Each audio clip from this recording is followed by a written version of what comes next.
बिस्मिल्लाहिर्रहमानिर्रहीम। अस्सलाम वालेकुम स्टूडेंट्स, मैं हूं हसान फरीद, आपका फिजिक्स टीचर। स्टूडेंट्स, आप लोग जानते हैं कि लास्ट लेक्चर में हम लोगों ने इलेक्ट्रिक पोटेंशियल को बहुत डिटेल में डिस्कस किया। उससे पहले इस चैप्टर के स्टार्ट में हम इलेक्ट्रिक इंटेंसिटी भी फाइंड आउट कर चुके थे। तो अब हमारे पास दो वेरिएबल्स हैं, एक इलेक्ट्रिक इंटेंसिटी और एक इलेक्ट्रिक पोटेंशियल। अब वक्त आ गया है कि हम ये डिस्कस करें कि एक वेरिएबल अगर हमें मालूम हो, जैसे कि इलेक्ट्रिक पोटेंशियल अगर हमें मालूम हो, तो हम किस तरह से इलेक्ट्रिक इंटेंसिटी मालूम कर सकते हैं। यानी कि it is time to discuss the relationship between electric intensity and electric potential, और यही जानेंगे हम आज के लेक्चर में। तो स्टूडेंट्स, स्टार्ट करते हैं आज का लेक्चर। स्टूडेंट्स, जैसे कि मैं आप लोगों को बता चुका हूं कि आज का आर्टिकल हमारा क्या है। आज का आर्टिकल है इलेक्ट्रिक फील्ड और इलेक्ट्रिक पोटेंशियल का रिलेशन फाइंड आउट करना। मैंने इसको क्या लिखा हुआ है, electric field as potential gradient. इसका क्या मतलब है ये आपको आज के लेक्चर के एंड पर पता चलेगा। लेकिन आप इस लेक्चर को यू इमेजिन करें कि हम लोग बेसिकली क्या फाइंड आउट कर रहे हैं। हम लोग फाइंड आउट कर रहे हैं, we want to establish a relationship, एक रिलेशनशिप फाइंड आउट करना चाह रहे हैं किस किस के दरमियान, बिटवीन इलेक्ट्रिक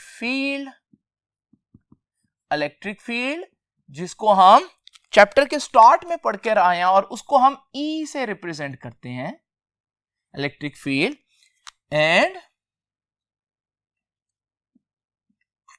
इलेक्ट्रिक पोटेंशियल, और इलेक्ट्रिक पोटेंशियल जिसको हम V से रिप्रेजेंट करें।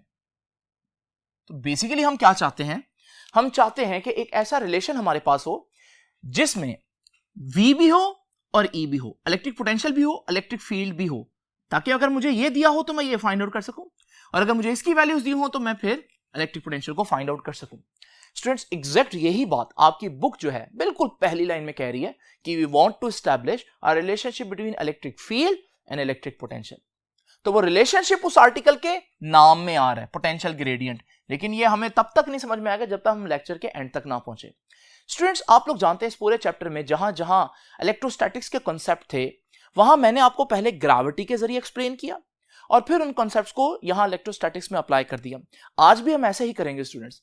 जरा इमेजिन करें स्टूडेंट्स, आप लोगों को मैं पहले बता चुका हूं कि हमारे पास चार्जेस के गिर्द एक फील्ड होता है, उस फील्ड को हम इलेक्ट्रिक फील्ड कहते हैं, जिसमें कोई और चार्ज जब एंटर हो तो उस पर फोर्स लगती है।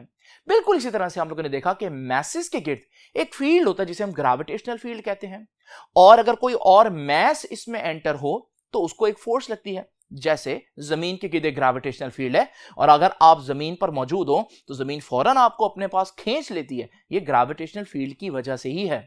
लेकिन आज का हमारा सवाल क्या है, आज का सवाल यह है कि अगर मेरे पास दो डिफरेंट मैसेज हो और दो डिफरेंट मैसेज होंगे तो दो डिफरेंट फील्ड्स होंगी, तो मैं कैसे पता लगाऊंगा कि किसकी फील्ड स्ट्रांग है और किसकी फील्ड वीक है। इसको जानने के लिए आइए एक सादा सी एग्जांपल लेते हैं।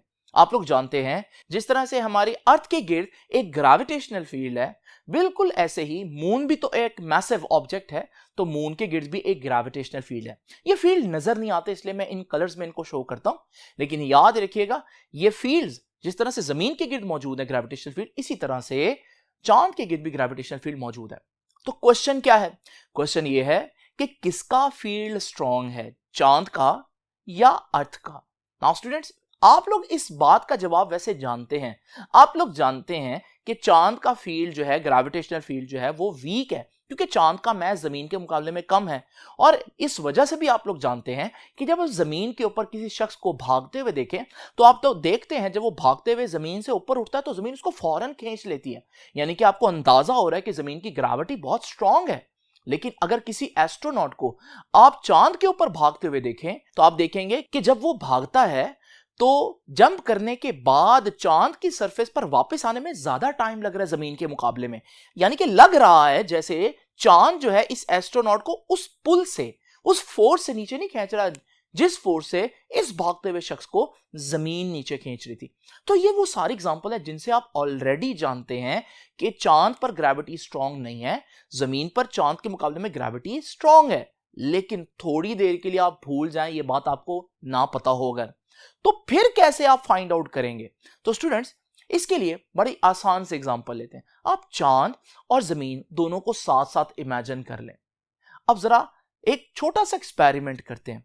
आप एक जैसा ऑब्जेक्ट, एक ही मास का, चांद की ग्रेविटेशनल फील्ड में भी और अर्थ की ग्रेविटेशनल फील्ड में भी इमेजिन करें। इस वक्त आप देख रहे हैं दोनों ऑब्जेक्ट जो है वो जमीन के ऊपर रेस्ट पर और चांद के ऊपर रेस्ट पर मौजूद हैं, यानी कि इस वक्त इनके पास कोई पोटेंशियल एनर्जी नहीं है। तो मैं कह सकता हूं इनके पास 0 जूल एनर्जी है। लेकिन स्टूडेंट्स जरा इमेजिन करें, अगर मैं इन दोनों ऑब्जेक्ट्स को 1 मीटर हाइट तक लेकर जाऊं, दोनों ऑब्जेक्ट्स को, तो आइए देखते हैं किसमें ज्यादा एनर्जी स्टोर होगी। तो जब मैं जमीन की बात करता हूं तो 1 मीटर हाइट पर मूव करने के बाद इस पॉइंट पर जब ये ऑब्जेक्ट मौजूद है तो इसके पास सपोज कर लेते हैं 10 जूल एनर्जी है।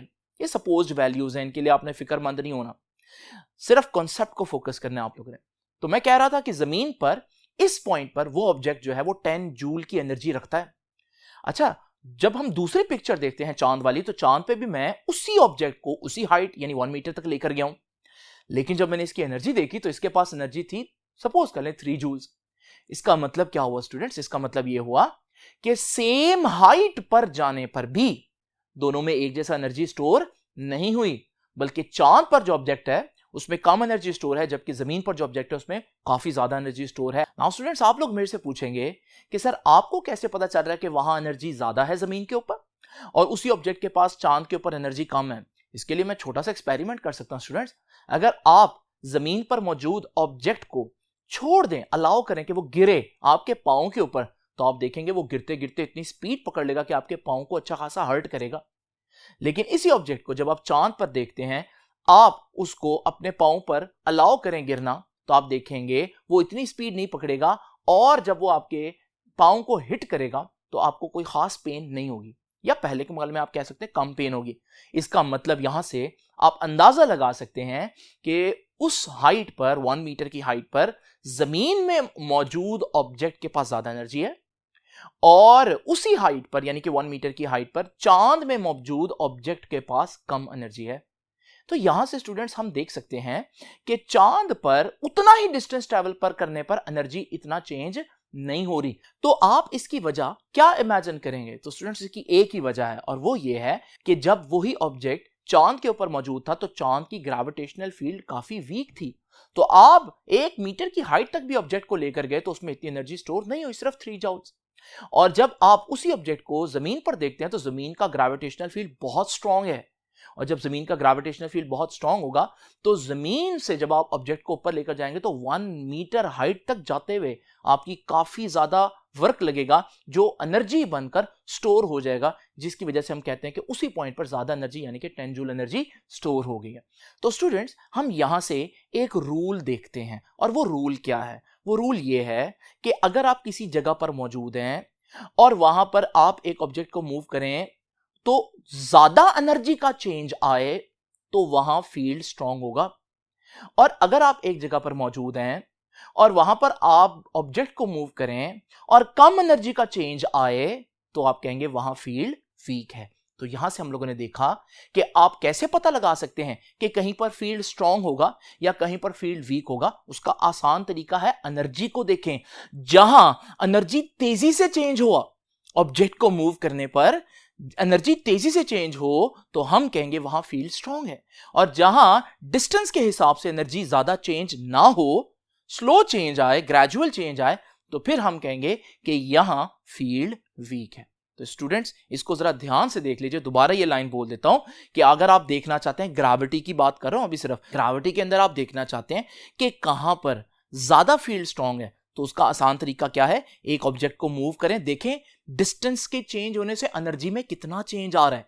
अगर डिस्टेंस के चेंज होने से एनर्जी में बहुत चेंज आए, जैसे कि जमीन पर आया, तो फिर वहां फील्ड स्ट्रांग होगा, और अगर डिस्टेंस के चेंज होने से एनर्जी में चेंज कम आए तो फिर हम कहेंगे कि वहां फील्ड वीक है, इतना ज्यादा स्ट्रांग फील्ड नहीं है, जैसे कि चांद के केस में देखा। अगर आपको ये एग्जांपल समझ में आ गई है तो फिर स्टूडेंट्स आगे लेक्चर हमारे लिए बहुत आसान है। अब स्टूडेंट्स जरा तवज्जो कीजिए, इसी कॉन्सेप्ट को हम अप्लाई करते हैं इलेक्ट्रिक फील्ड्स के अंदर। तो इमेजिन करें कि हमारे पास 2 डिफरेंट किस्म के इलेक्ट्रिक फील्ड्स हैं।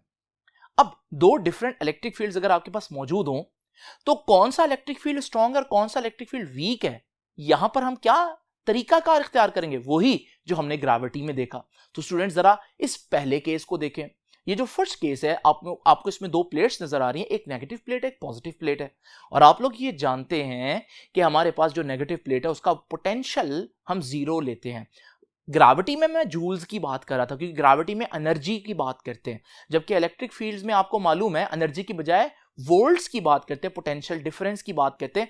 तो वो भी एक एनर्जी ही होती है पर यूनिट चार्ज। मैंने आपको ये एक्सप्लेन किया है। तो फिलहाल आप ये देखिए कि ये जो हमारे पास नेगेटिव प्लेट है ये 0 वोल्ट पर है। अब जरा इमेजिन करें, मैं देखना चाहता हूं ये फील्ड स्ट्रांग है या वीक। मैं एक टेस्ट चार्ज लेता हूं और इस टेस्ट चार्ज को ये डिस्टेंस d तक ऊपर लेकर जाता हूं। जब मैं ऐसा करूंगा तो जिस डिस्टेंस पर मूव करने पर इसका पोटेंशियल चेंज होगा, जब ये ऊपर पहुंचा तो यहां पर इसका पोटेंशियल बन गया 10 वोल्ट्स। यानी कि इतने डिस्टेंस पर मूव करने पर इसमें कितना वोल्टेज का चेंज आया, कितना पोटेंशियल का चेंज आया, 10 वोल्ट्स का। पहले वो 0 पर था और d डिस्टेंस ट्रेवल करने के बाद वो 10 वोल्ट्स पर आया। आइए अब जरा दूसरी डायग्राम में देखते हैं। वहां पर भी हमारे पास एक नेगेटिव प्लेट है, ये 0 वोल्ट पर होगी। यहां पर भी हम कैसे चेक करेंगे, यहां पर भी हम एक पॉजिटिव टेस्ट चार्ज लेते हैं और इस टेस्ट चार्ज को उसी डिस्टेंस d तक ऊपर लेकर जाते हैं। जब मैंने यहां पर देखा इसका जो पोटेंशियल चेंज हुआ वो 3 वोल्ट्स हुआ।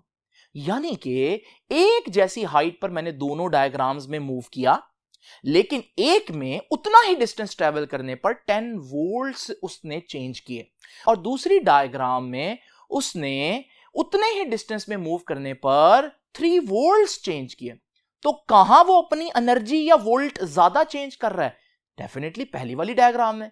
तो यहां से मुझे अंदाजा हो जाएगा कि ये फील्ड स्ट्रांग है। तो इसका मतलब अगर आपने इलेक्ट्रिक फील्ड में देखना हो कि कौन सा इलेक्ट्रिक फील्ड स्ट्रांग होता है, तो उसके लिए भी वही ग्रेविटी वाला असूल ही अपनाएंगे हम। तो हम कैसे चेक करेंगे? हम देखेंगे अगर किसी जगह पर उतने ही डिस्टेंस में मूव करने पर चार्ज ज्यादा पोटेंशियल चेंज करे, तो हम कहेंगे ये फील्ड स्ट्रांग था, इस वजह से पोटेंशियल बहुत तेजी से चेंज हो रहा है। और अगर किसी जगह पर वही सिनेरियो, उतने ही डिस्टेंस में आप चार्ज को मूव करें लेकिन वो ज्यादा पोटेंशियल चेंज ना करे, तो हम कहेंगे कि इस जगह पर फील्ड जो है वो वीक था, इस वजह से पोटेंशियल थोड़ा थोड़ा चेंज हुआ। बिल्कुल चांद और जमीन वाली एग्जांपल से मिलती जुलती एग्जांपल मैंने दी है। तो यहां से अभी तक जो मैंने आपको बताया, आप क्या समझे? आप ये समझे हैं कि किसी फील्ड में, ये जो मैं आपके सामने लिख रहा हूं ये सिर्फ कॉन्सेप्ट वाली बात है, इसको आपने कहीं लिखना नहीं है। तो मैं यहां पर आपको बता सकता हूं strength of electric field, electric field कितना स्ट्रांग है, strength of electric field depends on how fast potential changes with respect to distance. किसी जगह पर कितना फील्ड स्ट्रांग होगा कैसे पता चलेगा? इस तरह से पता चलेगा कि डिस्टेंस चेंज होने से आपका जो पोटेंशियल है कितना चेंज हो रहा है। अगर डिस्टेंस चेंज होने से पोटेंशियल बहुत ज्यादा चेंज हो रहा हो तो फील्ड स्ट्रांग है, और अगर डिस्टेंस चेंज होने से पोटेंशियल बहुत कम चेंज हो रहा हो तो फिर फील्ड वीक होगा। अच्छा, अगर मैं इसी बात को जो मैंने आपके सामने यहां पर वर्ड्स में लिखी है, अगर मैं आपको मैथमेटिकली बताऊं तो मैं इसको यूं नहीं लिखूंगा कि इलेक्ट्रिक फील्ड की स्ट्रेंथ किस बात पर डिपेंड करती है? इस बात पर डिपेंड करती है कि कितना पोटेंशियल चेंज हो रहा है डिस्टेंस के लिहाज से। देखिए अभी मैंने डेरिवेशन की ही नहीं है, अभी तो डेरिवेशन मैंने स्टार्ट करनी है, लेकिन रिजल्ट मेरे पास पहले ही आ चुका है। तो आप लोग देख रहे हैं कि कहीं पर इलेक्ट्रिक फील्ड कितना स्ट्रांग होगा, कैसे पता चलेगा? आप देखें डिस्टेंस के लिहाज से पोटेंशियल कितना चेंज हो रहा है। डिस्टेंस के लिहाज से ज्यादा पोटेंशियल चेंज हो, फील्ड स्ट्रांग होगा, और अगर डिस्टेंस के लिहाज से कम पोटेंशियल चेंज हो तो फील्ड वीक होगा। अब यह बात अगर आपको समझ में आती है तो फिर आपको डेरिवेशन में कोई किसी किस्म का प्रॉब्लम नहीं होगा। आइए स्टूडेंट्स, सबसे पहले तो मैं आपको बताऊं ये आर्टिकल कैसे लिखना है। ये जो चीजें मैंने अभी आप लोगों को बताई हैं ये सिर्फ कॉन्सेप्ट से रिलेटेड है। तो मैं यहां पर एक लाइन लगा देता हूं कि भाई आर्टिकल अब हमारा यहां से स्टार्ट होगा, क्योंकि आप लोगों को मालूम है जब आपने बोर्ड में ये क्वेश्चन अटेम्प्ट करना है तो बोर्ड में क्वेश्चन अटेम्प्ट करते हुए आप लोग इसको ऐसे नहीं लिख सकते जैसे हम पढ़ा रहे होते बोर्ड के ऊपर। तो आपने उसको कैसे लिखना है, जैसे प्रॉपर आप लोगों को आर्टिकल लिखना चाहिए। तो याद रखिएगा, सबसे पहले आप लोगों ने एक्सप्लेनेशन की हेडिंग देनी। अब इस एक्सप्लेनेशन की हेडिंग में आप लोग क्या क्या लिखेंगे, तो मैं यहां पर लिख रहा हूं बुक लाइंस। जितनी भी लाइंस मैं अभी आपके सामने यहां पर हाईलाइट करूंगा वही आपने बुक से उठाकर लिख देनी। तो उसमें आप क्या क्या चीजें, एक्सप्लेनेशन में आप बेसिकली क्या देंगे, इस लेक्चर का इंट्रोडक्शन देंगे कि हम क्या क्या कर रहे हैं। सबसे पहले तो आपका इंट्रोडक्शन क्या देना है, सबसे पहले तो यही बताना है ना कि हम क्या करना चाहते हैं। We want to establish a relationship between electric intensity and electric potential, जो कि मैं कॉन्सेप्चुअली बना चुका हूं, लेकिन मैथमेटिकली भी मैंने बनाना है।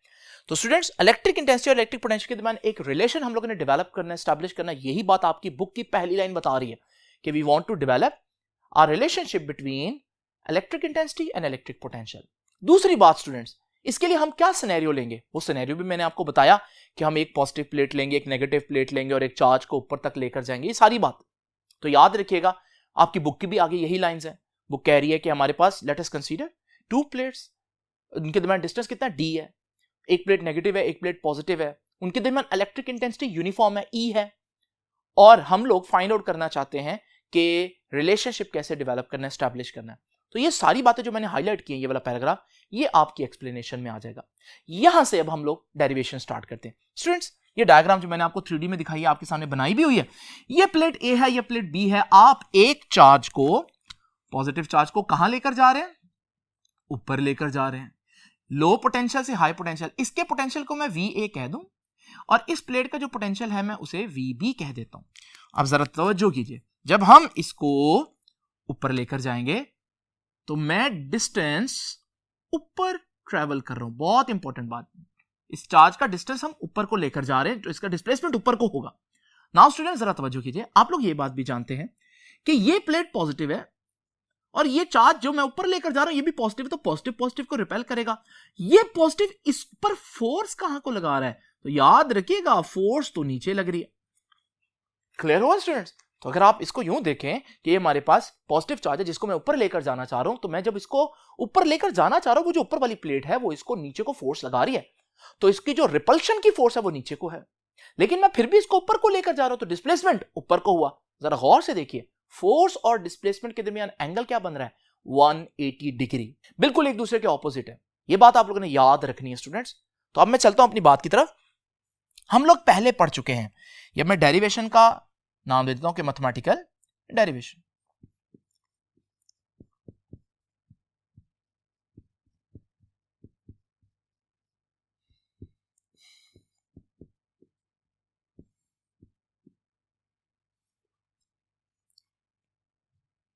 नाउ स्टूडेंट्स, तवज्जो कीजिए, सबसे पहले तो मैं पिछले लेक्चर्स में आपको बता चुका हूं कि पोटेंशियल डिफरेंस क्या होता है। पोटेंशियल डिफरेंस होता है work done per unit charge. इसका कांसेप्ट मैं मजीद यहां पर नहीं दूंगा। अगर आप लोग पोटेंशियल डिफरेंस की डेफिनेशन जानना चाहते हैं तो पिछला लेक्चर लाजमी देखिएगा। स्टूडेंट्स, ये फार्मूला हम लोगों ने पढ़ा था। आइए देखिए, हम इस चार्ज को कहां लेकर जा रहे हैं, इस प्लेट से इस प्लेट पर, तो प्लेट ए से प्लेट बी की तरफ। तो हम कह सकते हैं वर्क हमें कहां से कहां तक करना पड़ेगा, पॉइंट ए से पॉइंट बी तक। लेकिन हम लोग ये जानते हैं वर्क का फार्मूला पहले से ही। वर्क क्या होता है स्टूडेंट्स, याद रखिएगा, वर्क होता है F डॉट डी। तो मैंने वर्क की जगह F डॉट डी लिख दिया, Q naught as it is, उसको मैंने नहीं छेड़ा। और फिर आप लोग ये भी जानते हैं F डॉट डी किसके बराबर आता है स्टूडेंट्स, F डॉट डी तो होता है F डी कॉस थीटा, और नीचे Q naught as it is. Students, ये थीटा मैं आपको पहले ही बता चुका हूं। अभी मैंने आप लोगों को बताया कि जो चार्ज है उसको ऊपर वाली प्लेट से नीचे को फोर्स लग रही है, क्योंकि रिपल्शन की फोर्स है, पॉजिटिव पॉजिटिव रिपेल करते हैं। लेकिन हम चार्ज को फिर भी ऊपर लेकर जा रहे हैं, तो ऊपर जब लेकर जाएंगे तो डिस्टेंस डी ट्रेवल कर रहे हैं ऊपर को, तो डिस्प्लेसमेंट ऊपर को हुआ, फोर्स नीचे को हुई। क्या एंगल बना इनके दरमियान, 180 डिग्री। तो याद रखिएगा, यहां पर मैं कॉज के साथ जो एंगल है वो 180 पुट करूंगा। तो ये मैं यहां पर लिख देता हूं ऊपर। तो स्टूडेंट्स, यहां पर हम कर लेते हैं मजीद। तो डेल वी किसके बराबर आया, एफ डी कॉस 180। और स्टूडेंट्स, कॉस 180 कितना होता है, -1। तो ये हमारे पास आ जाएगा delta V is to minus इसकी वजह से, और बाकी F D as it is. और क्यू नॉट लिखना भूल गया हूं, ये क्यू नॉट यहां पर लिख देता हूं। तो डिवाइडेड बाय क्यू नॉट। अब स्टूडेंट्स हम लोग ये भी पहले पढ़ के आए हैं कि ये जो F है इसका E के साथ एक रिलेशन था, electric intensity E is equal to F over Q। तो यहां से F किसके बराबर आएगा, E इंटू Q। तो इस F की जगह ये EQ लिख देता हूं। ये फॉर्मूला हम लोग ने दूसरे तीसरे आर्टिकल में पढ़ा था चैप्टर के स्टार्ट में। डेल्टा V किसके बराबर आया, माइनस F की जगह EQ, 7D 7Q नॉट। ना स्टूडेंट्स Q नॉट तो Q नॉट से कैंसिल हो गया, तो डेल्टा V किसके बराबर आया, डेल्टा V बराबर आया माइनस ED। आप E को एक तरफ रखें, E किसके बराबर आया, माइनस भी उधर चला जाएगा, डेल्टा V ऑलरेडी उधर ही है, D मल्टीप्लाई हो रहा है उधर जाकर डिवाइड हो जाएगा। स्टूडेंट्स कुछ याद आया आप लोगों को, क्या ये चीज आप लोगों ने पहले देखी है, बिल्कुल देखी है। ये देखिए सिर्फ नेगेटिव साइन का फर्क है जो कि मैंने जानबूझकर यहां नहीं डाला था, बाकी आपका कॉन्सेप्ट इसका मतलब वही है। तो मैथमेटिकल डेरिवेशन के बाद जब ये इक्वेशन आपके पास आ जाए तो आपने वो सारी एग्जांपल्स याद रखनी जो मैंने आज ग्रेविटी की और इलेक्ट्रिक फील्ड की दी है। तो किसी जगह पर इलेक्ट्रिक फील्ड कैसे निकाल सकते हैं, अब आप देखेंगे डिस्टेंस के हिसाब से वहां पोटेंशियल में कितना चेंज आ रहा है। अगर डिस्टेंस के लिहाज से पोटेंशियल में ज्यादा चेंज आए तो फील्ड स्ट्रॉन्ग, और अगर डिस्टेंस के लिहाज से पोटेंशियल में कम चेंज आए तो फील्ड वीक होगा। स्टूडेंट्स तो आपको समझ में आया कि ये जो डेरिवेशन है इसको इवन हम कॉन्सेप्चुअली भी देख सकते हैं, पहले ही मैंने आप लोगों को बता दिया। नाउ स्टूडेंट्स जरा तवज्जो कीजिए, अभी हम डिस्कस करेंगे कि ये नेगेटिव साइन का क्या मतलब है। आइए चलते हैं नेक्स्ट बोर्ड पर। स्टूडेंट्स सबसे पहले जो लास्ट इक्वेशन मैंने लिखी है उसको एक दफा फिर से लिख दूं ताकि वहीं से लेक्चर रिज्यूम करते हैं। तो स्टूडेंट्स वो इक्वेशन थी E is equal to minus delta V over D, ठीक है ना। फिर से देख लीजिए ये इक्वेशन क्या बता रही है, ये इक्वेशन बता रही है कि इलेक्ट्रिक इंटेंसिटी कैसे पता लगाएंगे। देखें डिस्टेंस के हिसाब से पोटेंशियल कितना चेंज हो रहा है। ये जो प्लेट्स मैंने अभी आप लोगों को दिखाई हैं इसमें एक प्लेट से दूसरी प्लेट तक कई डिस्टेंसेस बन सकते हैं। आप एक चार्ज को यहां से यहां भी लेकर जा सकते हैं, आप उसी प्लेट तक जाने के लिए ये रास्ता भी इख्तियार कर सकते हैं। इस तरह से तो सबके आंसर डिफरेंट आना शुरू हो जाएंगे। इस वजह से हमें ये फिक्स करना पड़ेगा कि जब भी आपने चार्ज को मूव करना है एक प्लेट से दूसरी प्लेट तक तो आपने शॉर्टेस्ट डिस्टेंस के जरिए ट्रैवल करना है, यानी कि ये डिस्टेंस आपने ट्रैवल करना है। इस डिस्टेंस को फिर हम डेल्टा आर कह देते हैं क्योंकि ये स्पेशल डिस्टेंस है, दोनों प्लेट्स के दरमियान मिनिमम डिस्टेंस है। तो स्टूडेंट्स याद रखिएगा हम यहां पर अगर दोनों प्लेट्स के दरमियान मिनिमम डिस्टेंस लें तो फिर ये बन जाएगा E is equal to minus delta V divided by delta R, और डेल्टा R आपको मालूम है ये मिनिमम डिस्टेंस है, स्मॉलेस्ट डिस्टेंस बिटवीन प्लेट्स। अब आप लोगों ने पहले तो डिस्टेंस लिया हुआ था सिर्फ, लेकिन अब आपने स्मॉलेस्ट डिस्टेंस कर दिया। जब आप डिस्टेंस नीचे है, जब आप उसको बहुत थोड़ा कर देंगे तो आपके पास ये टोटल आंसर बहुत ज्यादा आ जाएगा। आइए इस क्वांटिटी को जरा ध्यान से देखते हैं। ये delta V over delta R क्या है, the quantity delta V over delta R gives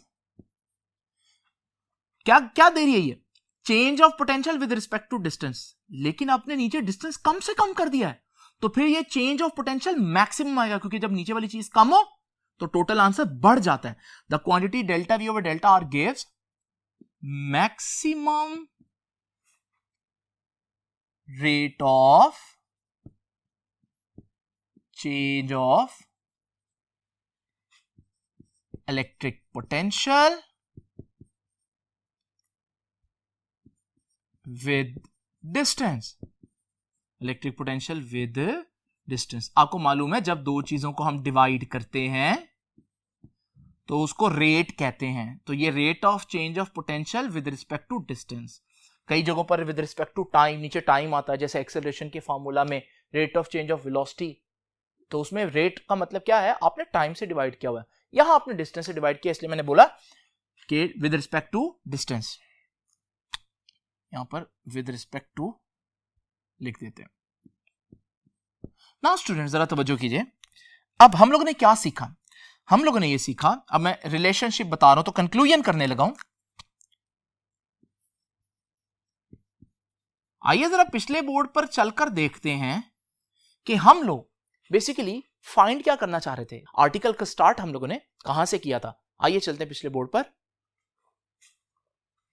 students, मेरा एम क्या था आज के आर्टिकल में? To establish a relationship between E यानी electric field and V and electric potential.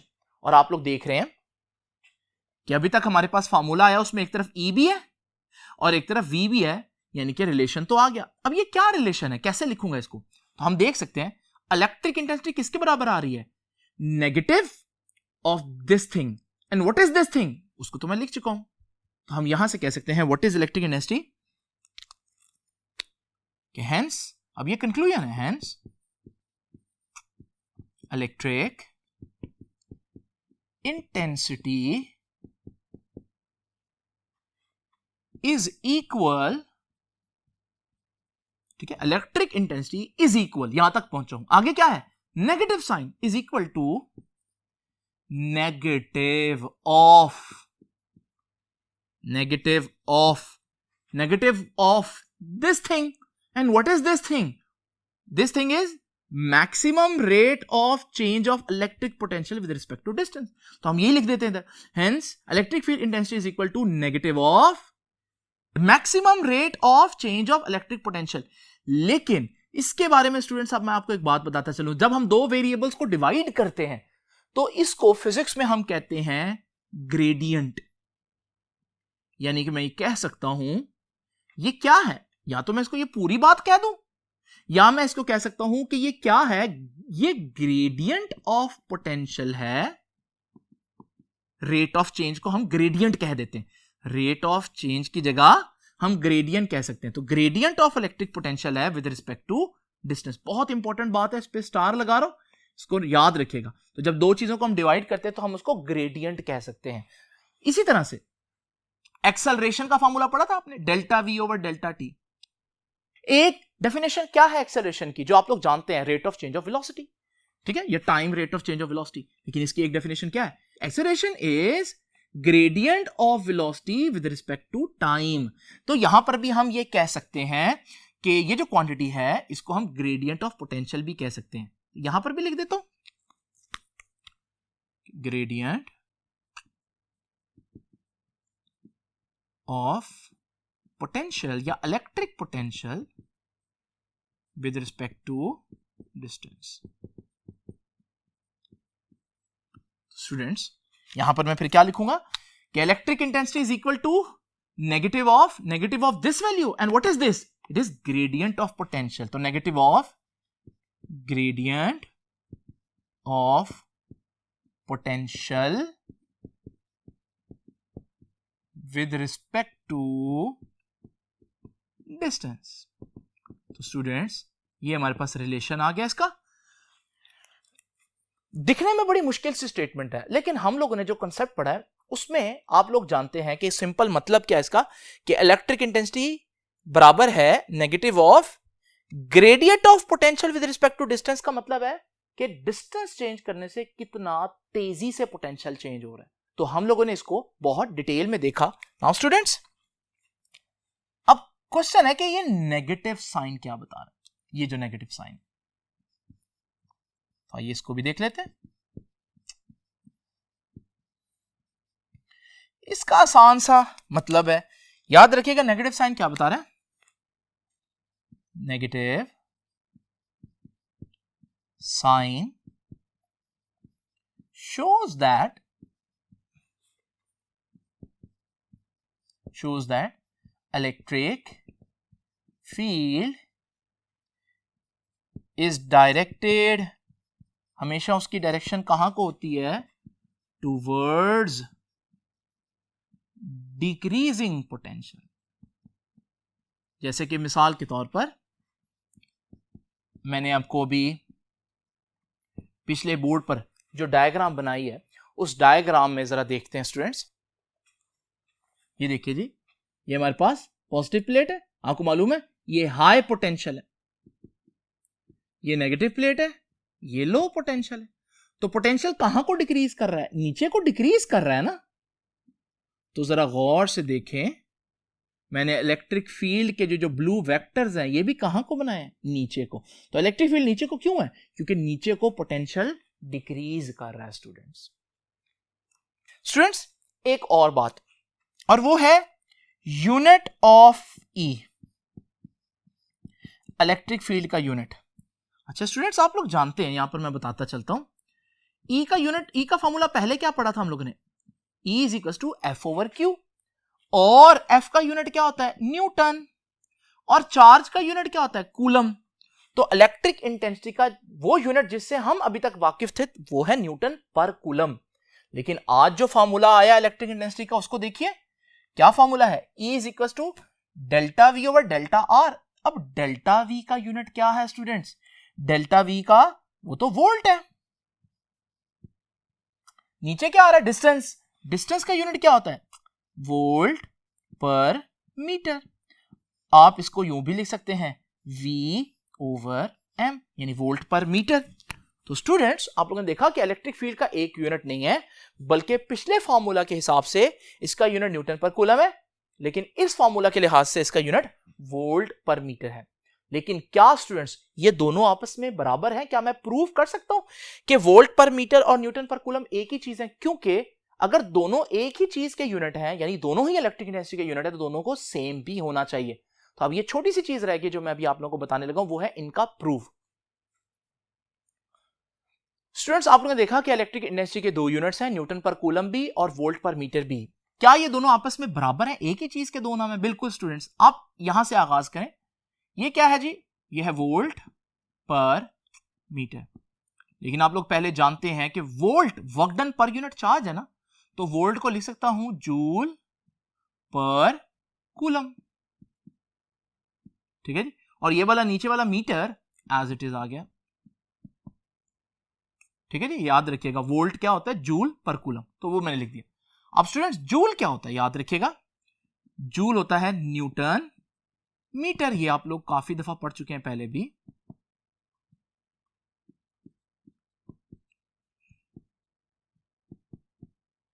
यहां से तो मीटर मीटर से कैंसिल हो गया, तो हमारे पास वोल्ट पर मीटर,